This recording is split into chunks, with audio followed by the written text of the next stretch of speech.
خب سلام خدمت همه، من سینا هم تریدری که 11 سال دارم تلاش میکنم برای موفقیت و تصمیم گرفتم هر هفته روتین زندگیم رو بذارم که برای خودم ببینم چه تغییراتی توم ایجاد شده بعد از مدتی. خب اینجا صبح خواب بیدار میشم، ساعت 6:06 صورت ها میشونم، مسواک میزنم، معموشونه میکنم و لباس رو میپوشم و آماده میشم برای رفتن به یک پیاده روی. اینجا خونم، جایی که سالها آرزو داشتم بگیرم. اوکی کوه، یه خونه نقلی و قشنگ. اینم تهدیمونه، کوچولو بچه.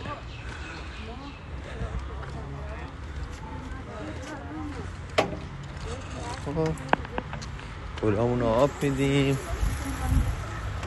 و آماده میشیم برای رفتن به پیاده روی. این ماشین آرزوم بود بخرمش. من موقعی که شروع کردم 18 سالم بود فکر کنم، یا 19 سال 89 بود و 89 تا 404 چقدر هم میشه؟ 15 سال میشه. 15 سال داریم ترید میکنیم. جالب بود. ولی خب تازه من با آقای مستر تریدر آشنا شدم و مثلا سبک دیگه رو به ما یاد داد. واقعا من تو این همه سال فکر میکردم داشتم ترید میکردم، فقط داشتم 4 تا دکمه میزدیم. اصلا فرق تحلیلگر و تریدر بود، اینو نمیدونستم. تازه اینجا فهمیدم دو تا دنیای متفاوته. آره اینجا دارم آماده میشیم و به سمت پارکی که پر درخت و اکسیژن خالص و بریزیم تو سرمون.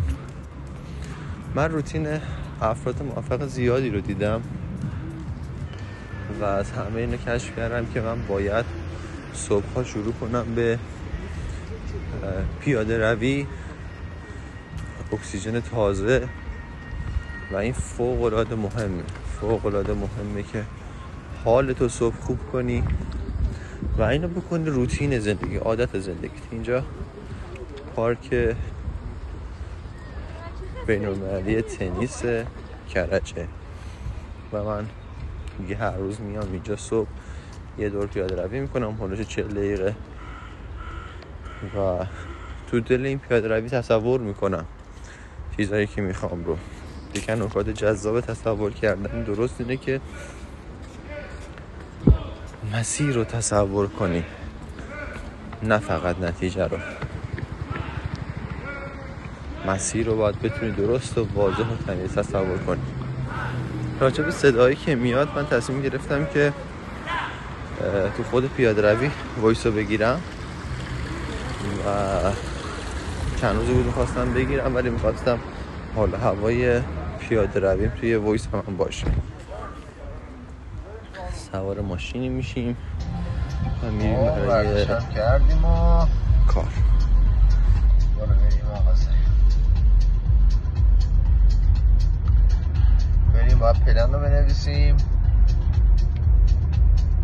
بازار رو چک کنیم، وقت‌ها رو چک کنیم و شکار موقعیت‌ها رو بگیریم کامل و صحیح.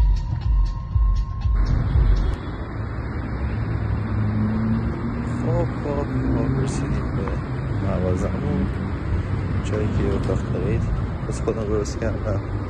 شاید اولین جایی که من واسه خودم اتاق درست کردم و البته نه، تو مغازه قبلیمون هم داشتم ولی خب اتاق نمیشه گفتی که بالای مغازه جایی بود با ارتفاع 1.80 1.70 تا نمیتونستم وایسم توش، از کمتر 1.60 بود. خب اتاق من خوش اومدین. کارهایی که میکنم طبق روتین، صبح اول اخبار رو چک میکنم، طبق تقویمی که داریم سایت ها رو باز میکنم، سایت فراز، سایت تریدینگیو شروع میکنم وقت تست گرفتن.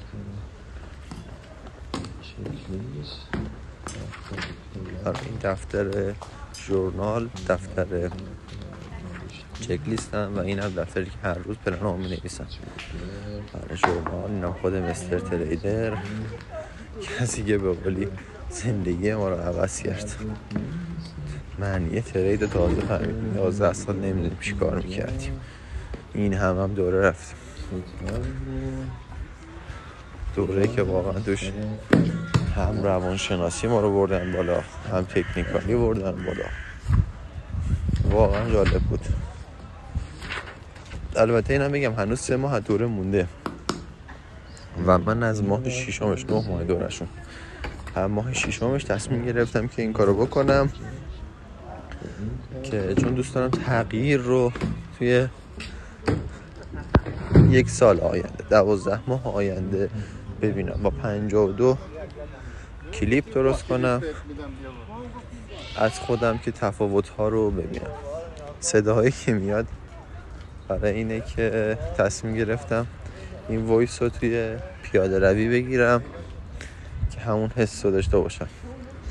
شاید سری بایی تو مغازه گرفتم. اولیش خواستم دقیقا همونا باشه. آره اینجا همه پلن هامو می نویسم، کارهایی که باید انجام بدم نمیخونم، می نویسم، چون بالاترین چیزی که تو ذهن انسان میره نوشتنه. چای دم میکنم، چون صبح هم زودتر میام کارا رو انجام میدم. اهداف 3 ماهه، اهدافی که تا آخر آذر ماه میخوام بهش برسم می نویسم. واضح، به قول مستر شفاف و واضح تو همه چی، پر رو باشیم، بخوان، خدا کم نمیده.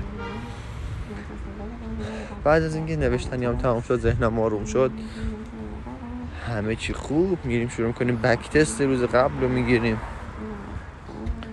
بک تست روز قبل خیلی مهمه و بدونیم چی کار کردیم، عمل کردمون رو ارزیابی میکنیم.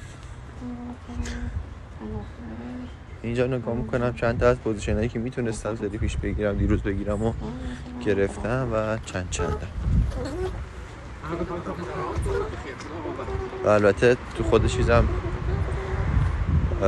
دوستان ارزیابی مونم میکنم آخر هفته، ولی من هر روز این کار انجام میدم. بعد خود چارت به روز رو چک میکنیم، ببینیم که اوضاع چه قراره، چه موقعیت هایی میده، چی رو باید شکار کنیم. آماده میشیم تا ساعت 9 من تریدم شروع میکنم. ساعت کاریم اینجوری شروع میشه توی شهر کرج توی ایران ساعت 9 صبح. بعد که همه چیم آماده بود دیگه، استرس ندارم، پلنامو نوشتم، میرم سراغ خرید نون برای صبحونه. میریم برای صبحونه. و خب به خاطر اینکه بعض وقت دیر میان با اینا، من خودم شروع میکنم به صبحونه خوردن و از وقت تنهایی بعض وقتا با هم. و اولین پوزیشنی که به ما داد پلنای من امتیار و تیاره، 4 برخورده داشته، بالا شکسته و ببینیم چی میشه. ژورنال نوشتن خیلی مهمه. بعد از اینکه پوزیشنمو پیدا کردم شروع میکنم اول چک لیست که ببینم آیا درست دیدم، تمام تیکام میخوره. بعدش اگه اوکی بود ژورنالش میکنم توی اکسل و سپس ژورنالی که دفتری که مستر داده که هم توش احساسات اون نوشته شده، احساسات صبح و احساسات شب. خب هیت SL بنابرد ما رو هاند کرد. پوزیشنی که اومد دقیق SL ما رو زد و رفت، نه تنها تیپی 2 بلکه تیپی 4.5 داد. ولی خب ما رو به خودش نبرد. نکته اینه که آروم باشی و خودتو کنترل کنی، هیجانی نشی، پوزیشن عجیب نگیری، طبق پلن دقیق. میدونی تو همین بک تست گرفتی و میدونی که تهش زوده، همین رو اجرا کن. نباید دفعه بعدی بیای وسط هفته عوضش کنی. پوزیشن بعدیمون هم سود شد و خدا نگهدار.